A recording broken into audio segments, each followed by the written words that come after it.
Greetings, geeks and nerds. I'm Lazy Universe, and I'm white nerdy, and it's time for another Lazy Universe movie review with a movie that I haven't seen from beginning to end. Unfortunately, I know. Shame on me. But yes, I am going to be talking about Deadpool 2, which is a movie I tried to watch at one point, uh, and I think last summer, and never really got around to finishing it, unfortunately. But I'm here doing it now. Look, I really want to see Deadpool and Wolverine, which is exactly why I bought this t-shirt. I'm pretty sure I look stupid right now. Which is pretty much why I bought this t-shirt, so I can fucking review this film when it comes out as of, well, on DVD, but I'm figuring basically around my birthday next year. So look, I just want to get through this. um, but yeah, I'm going to be reviewing the cult classic hit phenomenon, whatever you want to call it, of Deadpool 2. I've already reviewed Deadpool earlier this month. I will pin where you can go and find that review if you have not seen it already, so I will pin it in the comments down below. But this will be my review or review retrospective of Deadpool 2. So just to let people know, this will be my review or retrospective overview, whatever, and just honest opinions upon Deadpool 2, the movie that I haven't seen until now. So, just to let people know, in case they haven't seen Deadpool 2 yet, spoilers, just a warning that there might be some spoilers ahead in this review, so you have been warned here, spoilers are ahead. I'll be free to admit it here, and people can hate me for saying this or whatever have you, but, I don't like Deadpool at all. I found him annoying, just kind of irritating in a way. And now I'm starting to kind of grow on the character. And the thing is that I always forget whenever I'm like, oh, Deadpool is just so annoying and everything. I keep forgetting that there is always this side of him that's not jokey, that's not always comedic. Is that there is a side of him that is very sincere, down to earth, and everything. And I keep forgetting that in a run of Deadpool way back in 2017 when it ended, or 2018, one or the other, is that he eventually did die in the comic continuity during the run, because, and even pointed out in this movie too, is that he is eventually going to die because Deadpool cells, his self regeneration, it heals all of him, but it's constantly trying to heal his cancer, which his cancer is always going to be there, and he's not getting away from it. And I like that Ryan Reynolds kept that in the film, that he's like, okay, Deadpool was a hit phenomenon film, and I like how in the beginning, because Logan came out before Deadpool 2, he's like, screw Hugh Jackman and fuck Wolverine for having an R-rated film before me and then killing himself. I'm like, because it's kind of true. But hey, I'm pretty sure that Ryan Reynolds, because he's good friend with Hugh Jackman, was like, see what I did? See what I did? See what I did? But I have to admit, it was honestly pretty funny. But the film opens up in a way that you would not expect a Deadpool film to open up. Like the last one opened up with him being jokey before he told his origin story. Here, it opens up in the most depressing way possible. Deadpool 2 opens up with actually Wade Wilson attempting to kill himself. And there's actually a good reason why he wants to die. So as other fans know, he's been with Vanessa for a while. They got back together at the end of Deadpool, and finally that they want to settle down and have a life together and also have a child. But unfortunately, that's not going to happen because, well, some hitmen come to his place looking to kill him after he killed, well, them, and then the most unfortunate thing happens.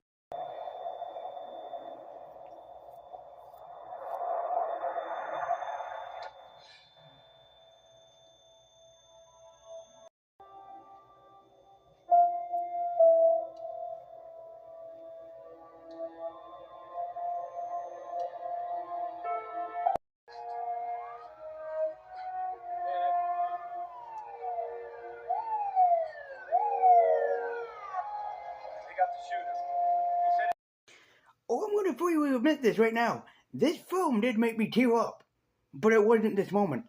But I was not expecting this. I was like, they killed Vanessa. An actually well written and well developed character. I'm like, oh my god, they killed Vanessa. Why would you do this to him? And then again I had to remember his comic history was that Deadpool is a character that suffers through a lot. Like he goes through a lot of hell and everything. And it's like, oh god damn. You know, and they were good talking about having a kid and everything. I was like, oh my god, this is the most saddest thing that ever happened. But then there is hope at the or a light at the end of the tunnel for him, of course. But I do like that this happened. He does actually kill himself. And who do you think would actually show up to try to lend a helping hand? Yes, the sweetheart of the X-Men, the big old chrome dome teddy bear, my one of my favorite X-Men right next to Nightcrawler. Yep, Colossus himself shows up. But Wade's depressed. He's at the end of his rope. He had nothing else really to hope for and everything. And Colossus is like, listen, I can give you hope, but I can give you something to live for. And that hope comes in a little child that Wade actually helps out later on in the film named Russell, or aka Firefish, for those that might be associated with him. But of course, Wade tried to do the right thing, especially amongst, mutants, rights activists and people that don't like mutants and everything, and he tried to do the right thing. And as we find out, Russell was abused day in and day out. He was put through torture and he was just abused from day in and day out. It's really to no end. Now, I'm not associated with Fire Fist at all in the Marvel Universe. I have no idea who he is, nothing of his powers or anything. But what I do like is that this film sets up in that he is going to possibly go down the villain route. And it's a thing with the X-Men, something that Stan Lee tackled when he did it, and something that Chris Claremont and John Byrne redefined when they took over, is that, yeah, the X-Men, even still in the comic book, because it still exists nowadays, unfortunately, is that, yes, the X-Men are still a superhero team that still has to deal with those racist assholes out there. There's always going to be somebody that's going to go right up to them and claim that mutants are evil, mutants should not be against humankind, humans will always be superior to mutants, mutants are bad. And I do like that with Russell, they're like, okay, Magneto was a Holocaust survivor, so let's kind of get people. We're not going to copy that same formula, but let's get people to feel for Russell. Let's get them to feel for Firefest. And they did a good way of doing that. Is that a kid being tortured, and it's like it's unfortunate. It's basically child abuse. Yeah, and it's really unfortunate that even there are kids who still nowadays go through this type of thing. It's really or have, and it's really unfortunate that it's like, like, damn, they really want to hit you where it hurts. They really want to put that pain right through you. But there's actually a reason to why Russell is kind of like shifted into focus later on in the film. Like they have Deadpool, and then they shifted it over to Russell. And what I think that Ryan, because he was one of the writers on this, really did spectacularly was like, okay, I have Russell, but I have my Deadpool as well, or myself. But I wanted them to be like mirrored images of the same person. And I think that he really did pull that off to his full extent. And speaking of which, I do have to say, if anybody remembers the poll back when before this movie came out, they had fans vote for who they want to see as Cable. I voted for Ron Perlman because I thought Ron is usually a comedic guy. He can usually do things very well and everything. But I have to give credit where credit is due to the great Josh Brolin, because my God, he was excellent as Cable. This is a guy who just lost his wife and daughter due to fire fit, and he wants to set things straight by basically, killing Russell. Which I more know Josh Brolin as more of a serious, down the road actor, but good God, did he do a great job in this a comedy film. The good thing about Broan is that he has a wide range of acting, and this film really does show that he can be serious, but he can also be a seriously kind of funny character. And also, I love with the colors that they wear while they're in the icebox is that Wade's cancer is getting worse and worse. It's progressing against his system, and eventually it's going to give out. I also love that when Deadpool dies in this film, he goes and he visits Vanessa and he tries to set things right with her, apologize for what he did, and apologize for not being there for her. It's the little things that matter the most in this. And I do like that fact that when Wade kills himself, is that we get to see that point of view of what that looks like to him. Because remember, he does have the regeneration factor, which does kick in pretty quickly to us, but how does it work in Wade's mind? And I like that they have this aesthetic of how it works and everything, and I really do like it, especially how Ryan and the team handle it later, which I'm actually tearing up thinking about it here. No, no, I'm a man. I'm a man. We do not tear up. We get tough when the tough gets going. But one thing I do have to say that with this film does great is they actually set up X Force. Now, in case some of you don't know, X Force was a title that Rob Liefeld, and I don't remember the writer. I know that Liefeld drew. I don't remember who the writer was. But it was a team that Liefeld set up, and he created some characters for it, just like Domino is a character that Liefeld basically created. And they did. I will come back to Domino in just a minute with the actress that plays her because we're gonna talk about that. But I do love that they're like, let's see, we don't, and I love the joke of like we can't afford an X-Men cameo. I love that joke, even though we do see them in the room, which is the younger X-Men, which is like the James McAvoy universe X-Men. So we saw like Quicksilver, Beast, Nightcrawler, Storm, Cyclops. I'm like, and James McAvoy wearing a bald cap. It worked so well. But they actually motherfucking set up X Force. But then they absolutely just decide, you know what? This film is called Deadpool, but we're just gonna throw an X Force in here for everybody just to enjoy the X Forces in. It's like they have this joke team of X Force in here, and they actually set them up only for the unfortunate thing to happen to them all. All except for Deadpool and Domino, the entire team ends up dying one right straight behind the other. Zazie Beetz as Domino was perfection. I mean, I absolutely fell in love with her just the moment that I saw her. She's an adorable character. I also can't lie, Domino is an extremely adorable character, and the actress of Zazie Beetz, God bless her because I actually have a crush on her now. What can I say, man? She's just perfect to be in this film, and I absolutely adore her, and to be quite frankly, I probably love her by this point. I really hope that Zazie Beetz does not have YouTube and find this review, because I just adore this woman. Even when she first appeared, I was like, she is the Adorables. And to which, I can't lie, that she actually is. But I remember them talking about putting Domino in this film just like Cable, and I'm like, and you're gonna make this work? How exactly? And to be surprising, they made it work to the best of their abilities. And then there is a cameo of a character that people absolutely love. Well, villain, but character that people absolutely love.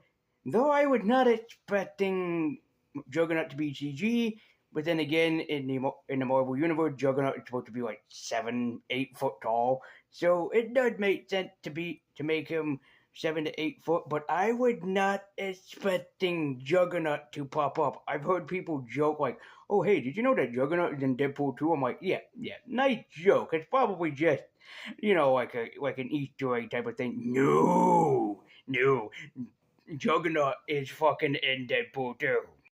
I cannot believe that they threw Juggernaut in this film. Holy frickin' Christ, I was not expecting the Juggernaut to just appear in this film. Don't you know who I am? I'm the Juggernaut, bitch! There, got that blatant obvious reference out of the way. But I do love that they also point out, like, how that the Juggernaut is unstoppable, which once he starts moving, nothing can stop him. Nothing can stop him in general because of his size and strength. And even though the team at first try to handle the Juggernaut, they just can't do it because he's way too invincible. Even Spider-Man had tried to stop the Juggernaut back in his earlier comic book days, and it's a lot of people's favorites, which is a two-parter called Nothing Stopped the Juggernaut, and to which Spider-Man tried to stop him, something that the Spider-Man game Shattered Dimension did try to convey. But the entire team is disrupted. Russell had joined an evil ally, and even Cable's like, this is gonna happen. He's gonna join the evil forces. He's gonna kill my wife and daughter. So I'm sorry, but motherfucker gotta die. And Deadpool's like, he's just a kid. We don't need to kill him or anything. And I was sitting there going, Deadpool, if he murdered Cable's wife and daughter, he's not going to live. He is in the X-Men. What would that be like? Future's End or X-Men Extinction, Mutant Extinction. It's something that Logan pointed out. I can't remember it for the life of me, but he's like, bitch gotta die. I was like, he's gonna die. 2 kids gonna die tonight. John reference. It's just like, 2 kids gonna die tonight. And to which I love that Deadpool tried to hang on to him because he sees something in Russell that everyone else does not, which is absolutely nice and kind of adorable that he's like, we can't just kill him because there's something that I see in this kid that no one else does, right? I see the speck of goodness in him, and that we should try to hang on to, this kid and everything. And then, of course, Cable just eventually goes, you know what? I hate you. I hate everything you stand for. I'm like, he's speaking my language, but he knows that he cannot face the Juggernaut alone. So while Deadpool is healing his legs, he goes, I need your help. I can't stop the Juggernaut alone. I can't save the future by myself. So guess what? I need you. Which, yes, the final fight scene is absolutely worth it, of having the team trying to stop both the Juggernaut and Russell before he basically kills a human and basically puts the mutants at extinction. Which I love that this film even points out that Russell is not a force to be reckoned with. Like, he's a lot stronger than they anticipated, and yeah, that's all for the better. Which is the moment when Wade straps on the power resistor type of thing, and he tells Russell, like, hey, we're going to do this together, and I'm going to do this without my powers. With no joke, Wade gets shot, and the team tries to save him, but for everything that he stood for, he eventually knows that he had to die. Which, out of death, he finally got what he wanted. He finally got what he longed for, and what he longed for was to be with his Vanessa again, and he finally got that. But Vanessa tells him it's not your time. You don't die just yet, so you gotta go back and live for tomorrow. Give the future something to live for. And I love the fact that Cable goes back in time just to save the person that annoys him the most. I absolutely adored that. But I can't lie, man. I'm even doing it right now. Holy shit, no. Uh, the moment when Wade and Vanessa were reunited in death, I was like, that just tugged at the old heartstrings, man. I was just like, wow. Like, they always say that, like, true love never dies, and it's like, this film is basically the embodiment of that. Still, not a step above The Crow with Brandon Lee, but you're inching your way there. You're almost there. You're going there. You're close, buddy. You're very close. But that just made my heart sing. So, do you know, honesty, did I really enjoy Deadpool 2?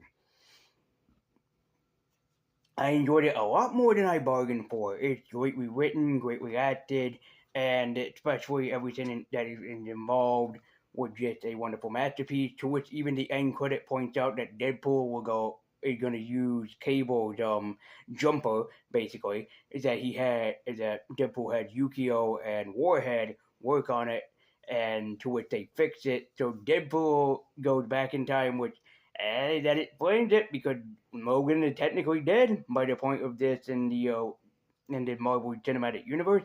So him going backwards to team up with this guy was only the inevitable from there. But I really did enjoy Deadpool 2. Was a lot better than I was actually expecting it to be, and why I never finished it, I have no excuse. I'm lazy. So, my final Funko Pop rating of Deadpool 2 is going to get a. I'm going to give it the honor of a Green Ranger. It's definitely legendary. It definitely does stand out and stand strong upon its own. And I can definitely give that a great rating of the film. Also, just like my childhood hero to basically look up to. So, congratulations, Deadpool 2. You earned yourself a Funko Pop rating of a Green Ranger.